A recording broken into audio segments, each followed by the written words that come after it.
Open shelf wardrobe. Prepare the carcass and hardware.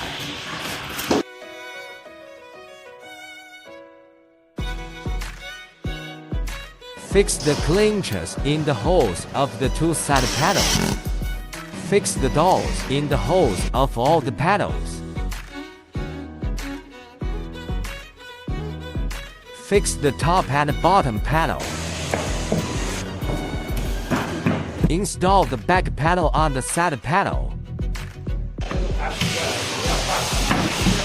Fix the fixed panel.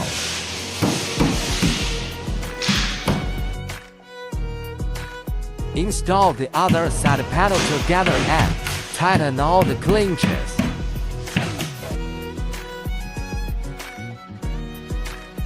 Fix the dust-proof angles. Fix the adjustable shelves.